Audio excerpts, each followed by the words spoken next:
এই তো আমি এসে গেছি কৃষ্ণচন্দ্র। আমার কি সৌভাগ্য জাহাপনা, আসুন আসুন। আমরা তো আপনার অপেক্ষাতেই সেই কখন থেকে হাঁ করে বসে আছি। এবার হাঁটা বন্ধ করে ফেলো, না হলে যে কানামাছি মুখের মধ্যে ঢুকে একেবারে ভোঁ ভোঁ করে দেবে। এই তো নবাব এসেই শুরু করে দিয়েছেন। আমি তবে কিছু বলি। নবাব বাহাদুর এলেন মোদের ঘরে, কে জানে কি খরা পড়বে এসে আমাদের ঘরে। মারে বাবারে বলে যতই করি হাসফাস, তবু বলি সাবাস নবাব বাহাদুর সাবাস। এটা তুমি আমার প্রশংসা করলে নাকি নিন্দা? যেমন ভাবে নেবেন জাহাপনা, সবই আপনার বন্দনা। মোক্ষম বলেছ কবি, নবাবকে প্রথমেই একেবারে চমকে দিয়েছ। বেশ বেশ বেশ, কই উজির, সবার যে হাত খালি, দাও দাও দাও, সবার হাত ভরে দাও। হ্যাঁ হ্যাঁ জাহাপনা, এই তো আমি সব সাজিয়েই এনেছি।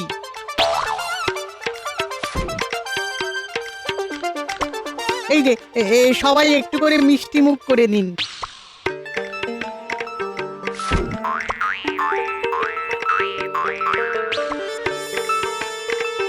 এইসবের আবার কি দরকার ছিল? দরকার তো ছিলই, এতদিন পরে এলাম, খালি হাতে তো আর আসা যায় না। আহা আহা, কি উত্তম চিন্তা! না না, আমি সর্বপ্রথম এই মিষ্টান্ন গ্রহণ করব।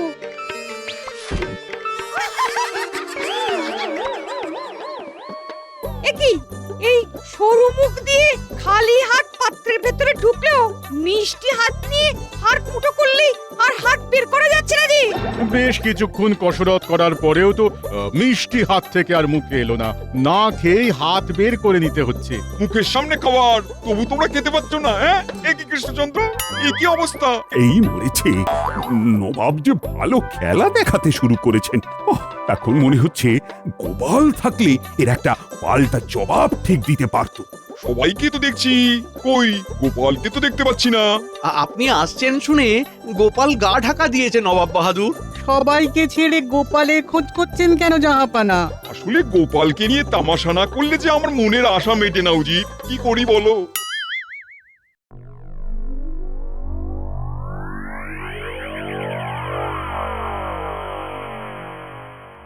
ও গোপাল দাদু, তুমি এখানে বসে আছো? ওদিকে যে দারুণ ব্যাপার হচ্ছে। কোথাকার কোন ব্যাপারের কথা বলছিস বলতো তোরা? মুর্শিদাবাদের নবাব কৃষ্ণনগরে চলে এসেছেন, মানে একেবারে হই হই কাণ্ড, রই রই ব্যাপার। আর ওদিকে গঙ্গার পাশের অতিথি নিবাসও বেশ সুন্দর করে সাজানো হয়েছে। তুমি যাবে না গোপাল দাদু? গেলে ভালো, না গেলে আরো ভালো। আমি বলি কি, তুমি মহারাজকে যদি সত্যি ভালোবাসো, তবে মহারাজ কখন বিপদে পড়বে আর তোমাকে ডেকে পাঠাবে, তার জন্য অপেক্ষা না করে নিজেই গিয়ে মহারাজের পাশে দাঁড়াও। হ্যাঁ, এইটা কিন্তু দিদা একদম ঠিক কথা বলেছে দাদু, তোমাকে মহারাজের পাশে দাঁড়াতেই হবে। তুমি পাশে না থাকলে মহারাজের যে ফাঁকা ফাঁকা লাগবে। তোরা সবাই মিলে এইভাবে বললে আমাকেও যে অন্যরকম কিছু ভাবতেই হয় এবার। না, গিয়ে দেখি তাহলে নবাবের খাতির যত্নের কোনো ত্রুটি হচ্ছে কিনা।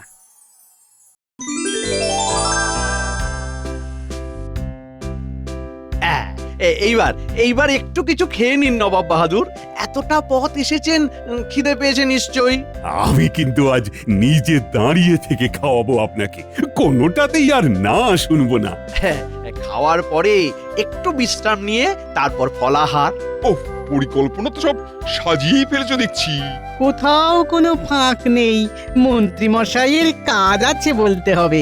এই আর কি, এই যে এই সব আয়োজন সেসব তো আমিই করেছি। মন্ত্রী মনে হচ্ছে বড্ড বাড়াবাড়ি করছে। এইসব আবার কি? এগুলো কি আমার পছন্দের খাবার? আমার তো এখন খেতে ইচ্ছে করছে জল ঢালা পান্তা ভাত আর শুকনো লঙ্কা পেঁয়াজ তেল দিয়ে মাখা আলু ভাতে, তারপর শরতলা দুধে পাতা টক দই, আর শেষে বিট নুনে জড়ানো কাঁচা আমলকি। কই এসব আনো দেখি। হ্যাঁ, সে কি, এই মরেছে, এরকম তো আগে কখনো শুনিনি। তাহলে সবাইকে জানিয়ে দাও নবাব কৃষ্ণনগরে এসে কিছুই খায়নি। ও, কিচ্ছু খাবেন না জাহাপনা, কিন্তু আপনি না খেয়ে থাকলে যে রাজ্যের অকল্যাণ হবে। হলে হবে, কি আর করা যাবে। করা তো অনেক কিছুই যায়। তবে আপাতত আগামীকালের খাবারের থালাটা একবার দেখে নিন জাহাপানা। দেখুন তো এটা আপনার মনের মতন হয়েছে কিনা। ও গোপাল, তুমি তাহলে এলে শেষ পর্যন্ত, কিন্তু এটা আবার কি ধরনের রসিকতা? তাই তো, থালা তো ফাঁকা। রসিকতা কেন হতে যাবে জাহাপানা? কাল শুক্লা চতুর্দশী আর নতুন গৃহের উদ্বোধন, তাই ওই দিনে উপবাস করাই আমাদের রীতি। মহারাজ নিজেও কিছু খাবেন না আর কাউকে কিছু খাওয়াবেনও না, শুধু এই সামান্যই ফল আর শরবত ছাড়া। বল কি উপবাস? তাহলে তো সর্বনাশ। না না না না না, তাহলে না হয় যে আয়োজন করা হয়েছে সেটাই খেয়ে নি আজকের মতন। যাক, নবাব তাহলে মুখে কিছু তুললেন। নবাব খাবেন না মানে? উনি যদি বুনো ওল হন, আমিও তবে বাঘাতে তুল। ভাগ্যিস তুমি ঠিক সময় এলে, তাই তো নবাবের খাওয়ার ঝামেলাটা মিটলো। ঝামেলার এখন কি দেখেছেন মহারাজ? এখনো তো আসল ঝামেলাই বাকি আছে। তুমি আবার মহারাজকে মিছিমিছি ভয় দেখাচ্ছ। না না, গোপাল যখন বলছে তখন ব্যাপারটা আর উড়িয়ে দেওয়া যাবে না। এবার বেশ সতর্ক থাকতে হবে।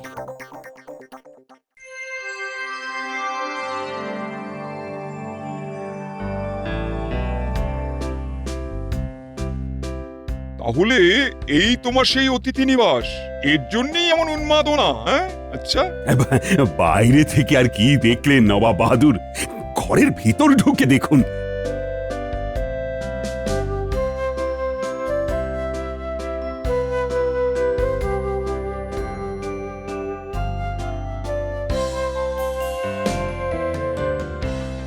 ওরখানা খাসা বানিয়েছে বটে, তবে বেমালুম চিপে যেতে হবে। এই ঘর দেখে আমার তো চোখ কপালে উঠে যাচ্ছে জাহাপানা।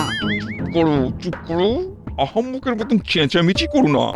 জুৎসই একখানা ফন্দি আঁটতে হবে এবার, যাতে যাতে কৃষ্ণচন্দ্রের থোঁতা মুখ ভোঁতা হয়ে যায়। কি হলো জাহাপানা?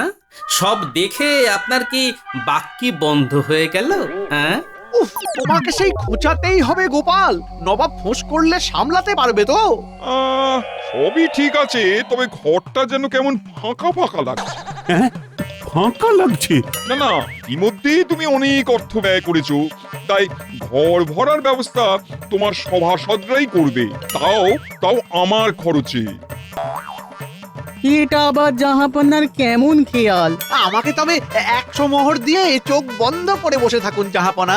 হবে না হবে না, সবাইকে একটা করে মোহর দেবো আমি, সেটা খরচ করেই ঘর ভরতে হবে, আর তাও আজ সন্ধ্যের মধ্যে।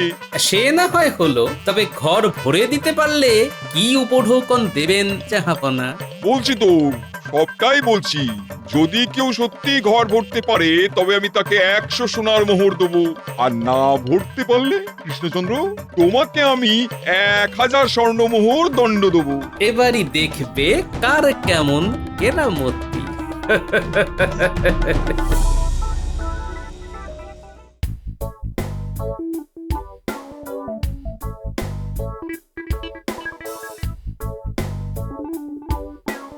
এই নাও ভাই। এই একটা মোহর দিয়ে কাপড় কিনতে এসেছেন, এতে আর কত কি হবে? হ্যাঁ, যাই হোক, কাপড় দিয়ে ভরে দেব ঘর।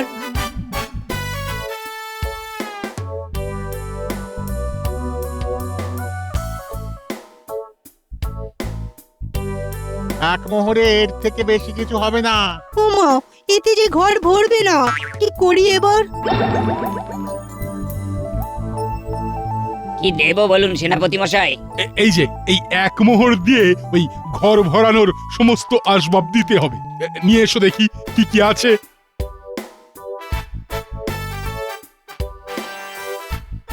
এই যে এই চৌকির থেকে বেশি কিছু হবে না। এটা দিয়ে কি হবে? এতে ঘর ভরবে? সে আমি কি জানি, এই এক মোহরে এর থেকে বেশি আর কি হবে?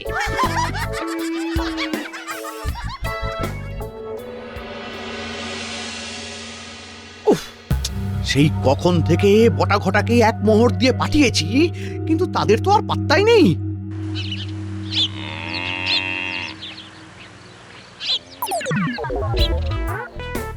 এসে গেছি মন্ত্রী মশাই, এসে গেছি। একেবারে গাড়ি বোঝাই করে খড় নিয়ে চলে এসেছি। দরদাম করে যা এনেছি তাতে ঘর ভরেও বেশি হবে, দেখবেন। এই, আমার কি কম বুদ্ধি নাকি? ভেবে ভেবে এমন একটা জিনিস আনিয়েছি যে নবাব থ হয়ে যাবে একেবারে। ওই আনন্দেই থাকো তুমি। এই কটা ঘর দিয়ে ঘরই ছাওয়া যাবে না, আর তুমি কিনা ঘর ভরে দেবে বলছো। এই রে, এই বাবা, তাহলে এখন কি করি? গোপাল নির্ঘাত এবারেও তোমাকে টেক্কা দেবে। গোপালের বুদ্ধি?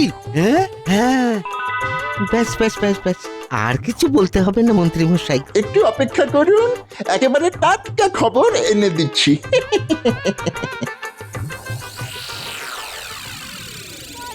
তুমি কি গো? সবাই তো শুনছি মহারাজের ঘর ভরানোর জন্য সব রকম চেষ্টা করছে, শুধু তুমি চুপ করে বসে আছো। এই কথাটা তোরা বুঝতে পারছিস, কিন্তু তোদের দাদুর মাথায় আর ঢুকছে না। হ্যাঁ না গো দিদা, দাদুর মাথায় নিশ্চয়ই আরো ভালো কিছু পরিকল্পনা আছে। আর তাই তোদের দাদু আরেক বাটি চাল ভাজা খাবে বলছে। বলি নবাবের সামনে কোন মুখ নিয়ে দাঁড়াবে শুনি? এই ওটো, এক্ষুনি ওটো বলছে। ওরে ন্যাপলা, ওরে গুলটে, কই একটু তুলো আর সর্ষের তেলের ব্যবস্থা কর দেখি, বাকিটা না হয় আমি দেখছি। ঢের ঢের লোক দেখেছি, এরকম দেখিনি। এখন কানে তুলো গুঁজে নাকে সর্ষের তেল দিয়ে ঘুমোনো তোড়জোড় করছে। তুমি তাহলে আমাকে বুঝলে গিন্নি, আসলে আমার ঘর আলো করে থাকো কিনা তুমি।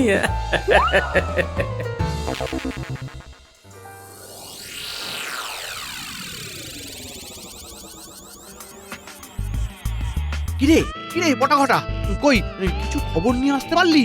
এসেছি তো মন্ত্রী মশাই। আরে খবরটা কি সেটা বলবি তো। গোপাল দাদা তুলো আর সর্ষের তেল জোগাড় করার কথা বলছিল। আর গিন্নিমা রেগে যেতে বললো, গিন্নিমা নাকি ওই ঘর আলো করে থাকে, তাই সবটাই বোঝে।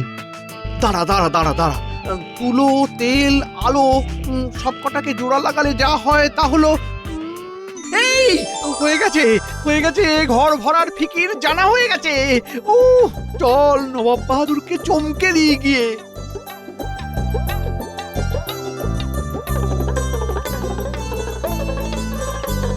ওই সবাই হাজির হয়েছে নাকি বাকি আছে কেউ? আমি ঘর ভরার জন্যে কাপড় এনেছি, এই দিয়ে ঘর ভরে কিনা দেখি। আমার এই চৌকি দিয়েই না হয় এই ঘর ভরানোর চেষ্টা করি।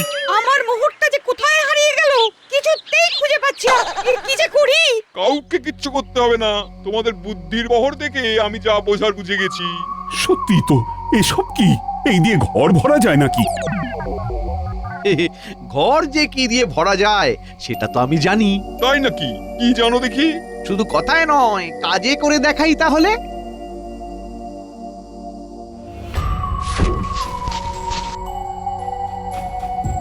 এই দেখুন, পুরো ঘরটাই তো ভরে গেল। আরে বাহ, এই তো কেমন আলো দিয়ে সারা ঘর ভরে দিল মন্ত্রী। হ্যাঁ তাই তো দেখছি। তাহলে তো পুরস্কারের 100 মোহর মন্ত্রীকেই দিতে হবে। না মন্ত্রী মশাই দেখালেন বটে। একেই বলে বুদ্ধিং যস্য বলং তস্য। ব্যাপার কি মহারাজ? মনে হচ্ছে ভীষণ একখানা কাণ্ড ঘটে গেছে। ঘটছেই তো, এই দেখো মন্ত্রী কেমন বুদ্ধি করে আলো দিয়ে ঘরটাকে ভরে দিয়েছি। না না না না না, মানতেই হবে মানতেই হবে, বুদ্ধির জোরে মন্ত্রী গোপালকে টেক্কা দিয়েছে। মন্ত্রীমশাই প্রদীপের আলোয় ঘর ভরেছেন বটে, তবে প্রদীপের তলাটা তো অন্ধকারই রয়ে গেল। হ্যাঁ তাই তো তাই তো তাই তো। যা ভয় করেছিলাম ঠিক তাই, গোপাল এসে আবার আমার পাকা ধানে মই দেওয়ার চেষ্টা করছে। তাহলে তো ঘর পুরোপুরি ভরল না জাহাপানা। ঘর ভরার জন্য হাতে গরম উপায় তো আমার কাছে আছে জাহাপনা।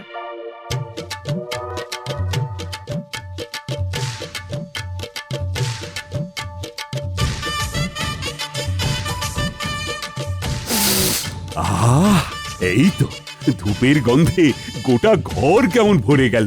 এবার আর কোথাও একটু খালি নেই। এবার তো তাহলে ওই 100 স্বর্ণমোহর তোমাকেই দিতে হয় গোপাল। ও এবারেও এবারেও গোপালই বাজি মেরে দিল। অনেক তো চেষ্টা করলেন মন্ত্রী মশাই, তবে ওই যে আপনি যদি যান ডালে ডালে, আমি তবে পাতায় পাতায় কেন, একেবারে পাতার শিরায় শিরায়। আমার একটা পরিকল্পনা কানা ঘুষোয় শুনে ফেললেও অন্য একটা উপায় দিয়ে বাজি মারা যেতেই পারে। এবার বুঝলেন তো? এই না হলে গোপালের বুদ্ধি শুধু গন্ধ নয়, বুদ্ধি দিয়েও ঘর ভরে দিয়েছে গোপাল। গোপালের জন্য আমার 1000 স্বর্ণমুদ্রাও বেঁচে গেল। এক্ষুনি মুর্শিদাবাদে ফিরে চলো উজির, এখানে আর এক মুহূর্ত থাকবো না। চলো চলো চলো। তবে আমিও একটা প্রতিজ্ঞা করছি, এরপরে আমি আর এমন খাল কেটে আমার যখন সময় হবে ঠিক তখনই দেবো। হ্যাঁ উমা, তুমি এরকম করে কথা বলছো কেন? বুঝেছি, গরম বেড়েছে বলে গিন্নির মাথাতেও আগুন জ্বলছে। হ্যাঁ দেখো না, একবার আগুনের সামনে এসে দেখো। সত্যি এবারে গরমটা অত্যধিক। ঠিক আছে ঠিক আছে, আমি ওই বাইরের দোকান থেকে চা খেয়ে আসছি। কবে যে একটু বৃষ্টি হবে তাহলে একটু বাঁচবো। কি রে পুঁটি, কি হয়েছে? মা কাঁদছে কেন? দাদু, ও দাদু, তুমি একবার আমাদের বাড়ি শিগগিরই চলো। কেন রে মা, কিছু হয়েছে? পুটির বাবা মাথা ঘুরে পড়ে গেছে। ভোরে খেতে গিয়েছিল কিন্তু ফিরেই এই অবস্থা। গরমের জন্য মনে হচ্ছে। এই চলো চলো চলো গিয়ে দেখি। গিন্নি তুমি যাও, আমি বৈদ্যকে একবার ডেকে নিয়ে আসছি। কি বুঝছো হে বৈদ্য? হ্যাঁ, দেখি দেখি। না না না না না না, ভয়ের কিছু নেই। গরমে বায়ু মাথায় উঠে অজ্ঞান হয়ে গেছিল। তবে যা গরম, একটু এই সময়ে কদিন বিশ্রাম নেওয়া খুব ভালো। সত্যি যা গরম। যুগের হাওয়া, গরম হাওয়া সব একসাথে বইছে। এই নিয়ে সকাল থেকে আমি 6 জনকে দেখলাম যাদের এই গরমের জন্য শরীর খারাপ হয়েছে। ঠিক আছে বৈদ্য, তাহলে রাজসভায় দেখা হচ্ছে। হ্যাঁ হ্যাঁ, আসছি আসছি।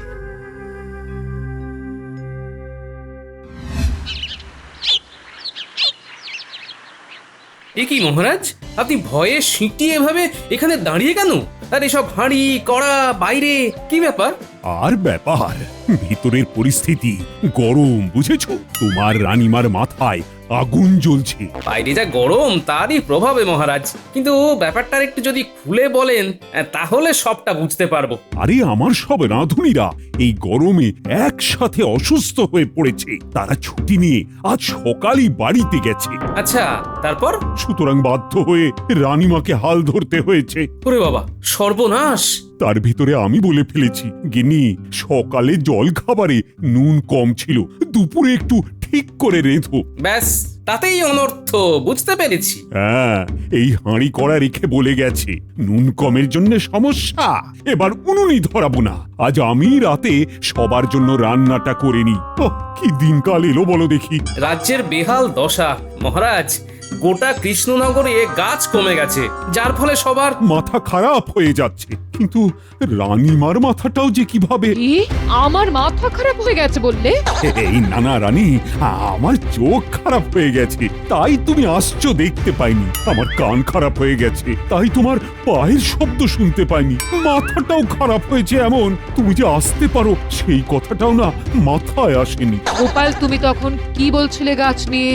আগে রানীমা, এটাই বলছিলাম যে রাজ্যে গাছ কমে গিয়ে গরমটা ইহারে বেড়ে গেছে। মহারাজকে বলে কিছু একটা ব্যবস্থা করো। আমারও মাথা গেছে, আমি কিছু করতে পারবো না। আদিক্ষেতা, শুনছো? বলো, কান খোলাই আছে।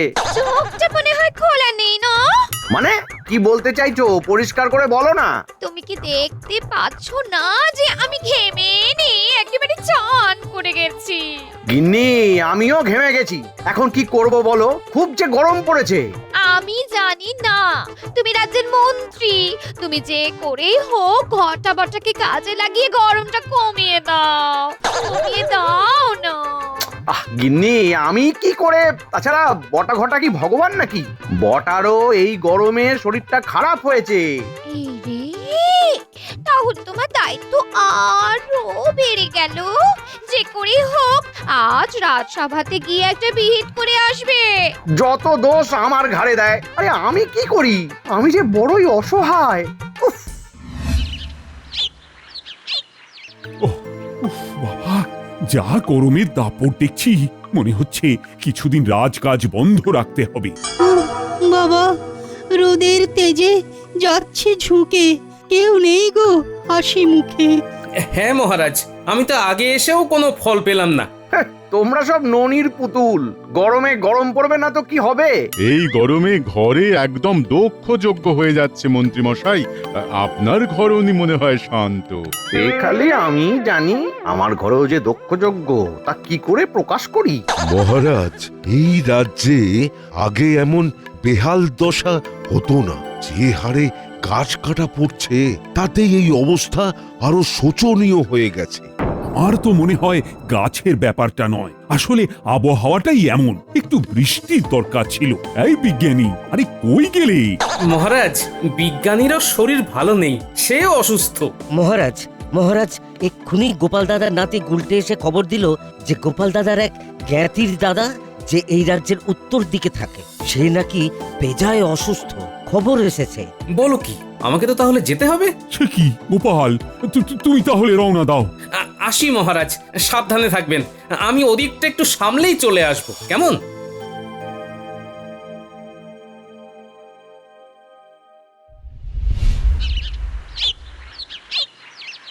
গিন্নি, তাহলে আসি। সাবধানে থেকো। হ্যাঁ, ধরে রাখো দিন দুয়েকের ব্যাপার। আরে বাবা, হ্যাঁ তুমি চিন্তা করো না, আমি ঠিক থাকবো। হ্যাঁ, আর শোনো, এমন গরমে না হুটহাট করে বাইরে যাবে না, বুঝলে?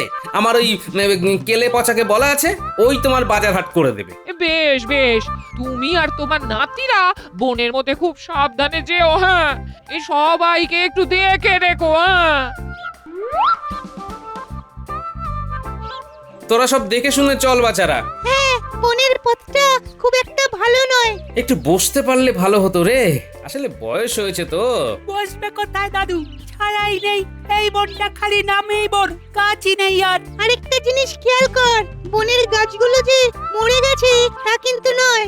গাছগুলোকে উপড়ে বা কেটে ফেলা হয়েছে, এটাই বলতে চাইছিস তো? একদম ঠিক ধরেছিস। চারদিকে বড় বড় গর্ত, যেন কেউ বা কারা সব গাছ তুলে নিয়ে গেছে। কি বলছিস?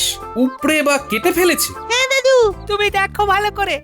তাই তো, তার মানে বনটা ফাঁকা হয়ে যাওয়ার জন্যই এত গরমে দাপট। আর যে কাটছে তার উদ্দেশ্য কিন্তু ভালো নয়। সাবাস, একদম ঠিক ধরেছিস। গাছ কেটে নিচ্ছে লুকিয়ে লুকিয়ে, ব্যাপারটা ফিরেই দেখতে হচ্ছে। কি গো, রাখতে পারলে? সব আঁটলো? না না, সব ধরেনি, আরো বেশ কটা হাড়ি লাগবে। আরে কতলি মোহর আছে বলো তো? না না, আমি না, তুমি বলো। 30 থলি গো গিন্নি, 30 থলি। বাহ, 30! তুমিও তো তাই। কবে পেরিয়ে গেছে? আমার কাছে কিন্তু সেই 30ই আছো। এই মোহর গুনা যদি না শেষ হয় তাহলে মোহর গুনতে গুনতে যদি আরো রাত হয়, বেশ মজাই হবে। কি তাই তো?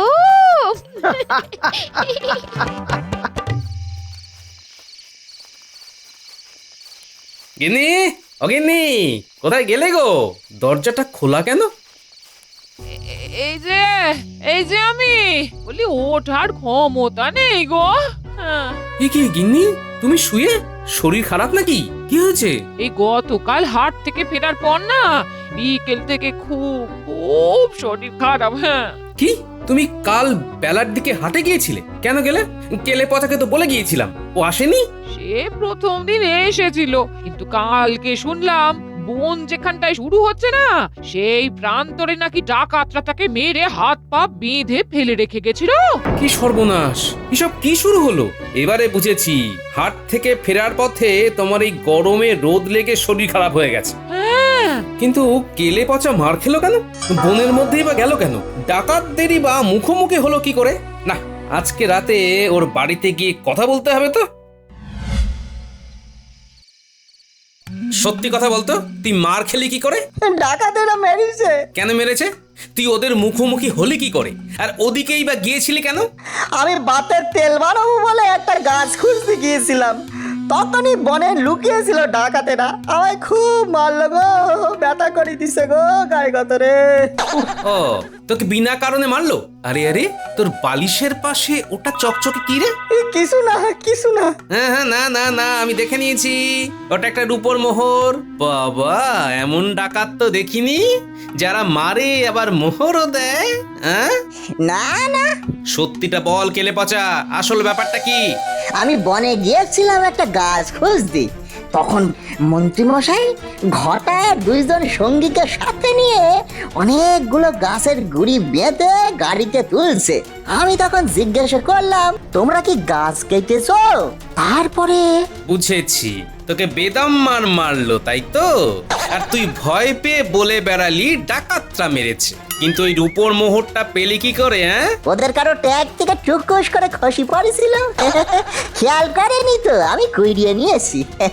ঠিক আছে, আমি বৈদ্যকে বলে কাল সকালে ওষুধ পাঠিয়ে দেব। এখন আসছি।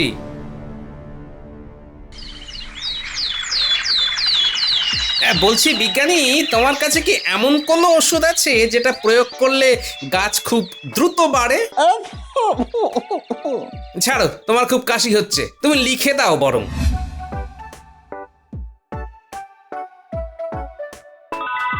হ্যাঁ আছে, আমার দালানের উপরে একটা ঝুড়ি আছে, সেইখানেই দেখবে লেখা আছে গাছ বৃদ্ধির ওষুধ। ওই ওষুধ 1 চামচ করে চারা গাছের গোড়ায় দিয়ে জল দিলে চারা গাছ 1 সপ্তাহে 10 ফুট গাছ হয়ে যাবে। হ্যাঁ, কি গো দাদু, এত সকাল সকাল ডাকলে? তোমার হাতে ওটা কিসের থলে? কোথাও কি যাবে দাদু? শোন, আজকে আমাদের অনেক কাজ। যেমন প্রথমেই এই যে হাতের থলের ওষুধটা, এটাকে বনে চারা গাছ পুঁতে গাছের গোড়ায় গোড়ায় 1 চামচ করে ছড়িয়ে জল দিতে হবে। বনে গাছ পুঁতে ওষুধ ছড়িয়ে কি হবে দাদু? কারা তো সব গাছ কেটেই নেয়। কারা গাছ কাটছে ধরতে পেরেছি, এবারে ওদের শাস্তিও দেব। কিন্তু তার আগে যে চারা গাছগুলো আছে তাদের গোড়ায় এই ওষুধটা দিতে হবে। কিভাবে ওদের ধরবে দাদু? সব মন্ত্রী মশাইয়ের খেল। উনি মোহরের বিনিময়ে বনের গাছগুলো কেটে বিক্রি করে দিচ্ছেন। দেখ না কেমন চালে চাল দিয়ে ওনাকে শুধু ধরি। আমি তাহলে দিদার কাছে থাকছি, দিদার শরীরটা তো ভালো নেই। হ্যাঁ মা, তাই কর। হ্যাঁ গো গিন্নি, আজকে আর রাজসভায় যাবো না, বুঝলে? কেন? আমার জন্মদিন বলে? হ্যাঁ, এছাড়াও মোহরের গরমে আমি এখন উঠছি। আমাদের এখন বাড়ি ভর্তি মোহর। ও, এখন মনে হচ্ছে আরেকটু মোহর হলে আরো ভালো হতো। সে না হয় আমি ঠাকুরকে ডাকছি যে আরো মোহর যেন পাইয়ে দেন, কিন্তু তুমি যে আজকে সভায় যাবে না শুধুমাত্র আমার জন্মদিন বলে, এতে না ভীষণ ভীষণ আনন্দ লাগছে গো। তুমি আমার একমাত্র স্ত্রী, আমি কি না থেকে পারি? যাই হোক, আমি ঘটাকে বলে দিয়েছি ভালো তাল পাটালি আনতে, বুঝলে? আমি তাহলে জমিয়ে পায়েস করব, আর আমি চামচে করে খাইয়ে দেব, লজ্জা পাবে না তো? তুমি একটু ঘুমিয়ে নিতে যাও, রাতে ঘুমের সুযোগ হয়নি তো, যাও। হ্যাঁ হ্যাঁ হ্যাঁ হ্যাঁ। কিরে, তোদের এই রোদে খুব কষ্ট হলো বল? বনে গাছগুলো তো সব ইচ্ছে করেই কেটেছে দাদু, সেই জন্যই ছায়া নেই। তবে যা করেছি সব ভালোর জন্যই তো করেছি। এছাড়া কষ্ট করলে কেষ্ট মেলে। এই গাছগুলো দ্রুত বেড়ে উঠবে আর আমাদের কৃষ্ণনগরকে ছায়া দেবে। শোন, এবার তোদের দ্বিতীয় কাজ, ছটপট করে মন্ত্রীর বাড়িতে গিয়ে একটা চিরকুট ফেলে দিবি জানলা দিয়ে গলিয়ে। তাতে কি লেখা থাকবে দাদু? সেটা আমি এখন মুখে বলছি না, তোরা সরাসরি পড়ে নিস।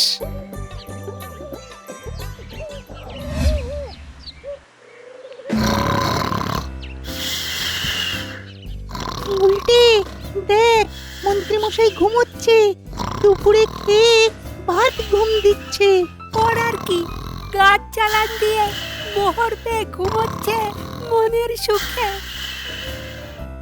চল চল তাহলে জানলা দিয়ে ফেলে দি। কি গো, কি হলো? আওয়াজ হলো কেন?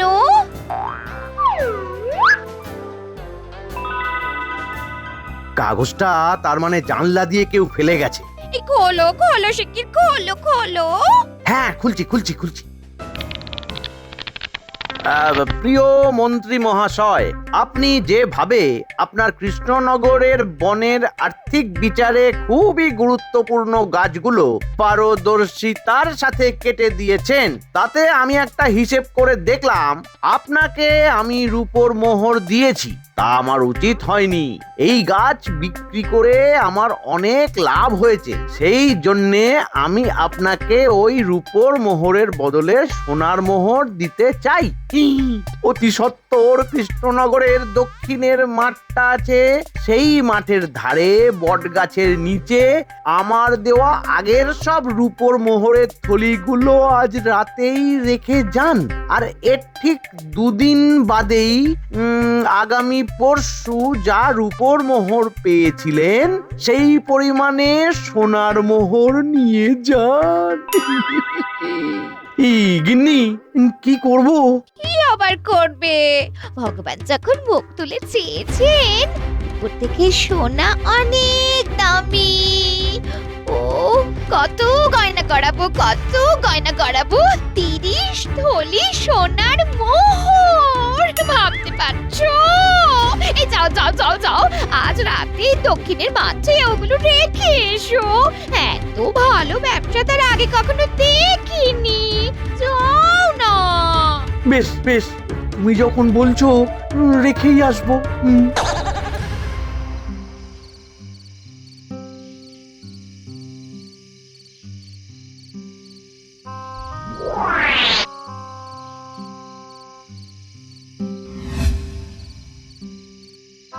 দাদু, এখনো পর্যন্ত 28 থলি গোনা হয়েছে।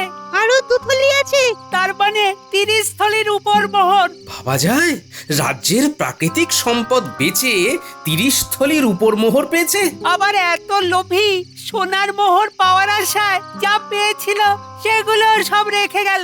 দাদু দাদু, এই শেষ মোহরের থলিটায় এই একটা কাগজ পেলাম। কই দেখি দেখি। এতে লেখা আছে যে মন্ত্রীমশাই কৃষ্ণনগরের বনের সমস্ত দুর্মূল্য এবং অতীব কার্যকরী গাছগুলি একদম সঠিক সময়ে সঠিক সংখ্যায় কেটে দেওয়ার জন্যে আপনাকে আমি 30 থলি মোহর দিলাম। আশা করি এই চুক্তিপত্র আমাদের ভিতরেই থাকবে। ইতি হীরালাল ব্যবসায়ী। তার মানে এটাই চুক্তিপত্র। হ্যাঁ, এইটা দিয়েই ওনাকে কাল সকালে ফাঁদে ফেলবো। তাহলে আমরা শুয়ে পড়ি দাদু। হ্যাঁ হ্যাঁ, শুয়ে পড়। গোপাল, তুমি ঠিক বলেছ, মন্ত্রী গাছগুলো কেটে বিক্রি করে দিয়েছে। আগে হ্যাঁ মহারাজ, এই দেখুন আমার দেওয়া চিরকুটটা, আর এই দেখুন মন্ত্রী আর ওই ব্যবসায়ীর মধ্যে হওয়া চুক্তিপত্র। কি সর্বনাশ! আচ্ছা, এই মন্ত্রীকে নিয়ে কি করা যায় বলো তো? দেখুন না মহারাজ আমি কি করি। যতই আপনি এই গরমে সভা কাজ বন্ধ রাখুন না কেন, মন্ত্রী মশাইকে আমি এই অপরাধটা স্বীকার করাবই। হ্যাঁ, আমি তাহলে এখন কি করব? পেয়াদা দিয়ে মন্ত্রী মশাইকে সত্বর ডেকে পাঠান, আর তারপর মজা দেখুন।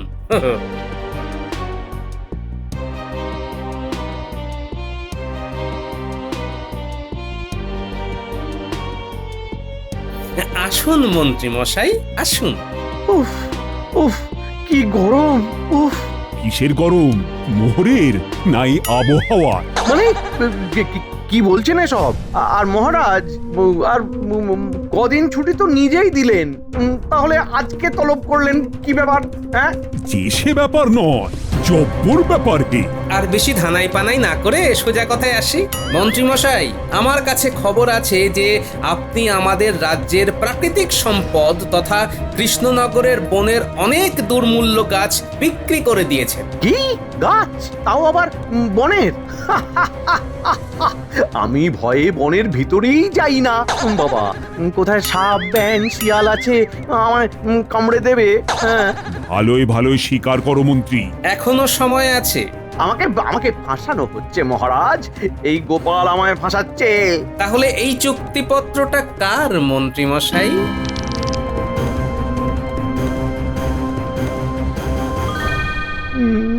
এটা এটা নকল, এটা ষড়যন্ত্র।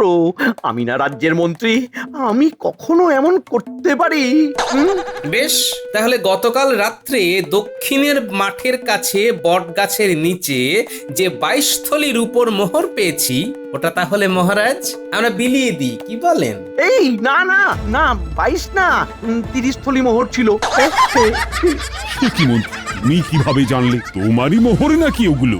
আগে না মহারাজ, মানে মানে হ্যাঁ মহারাজ।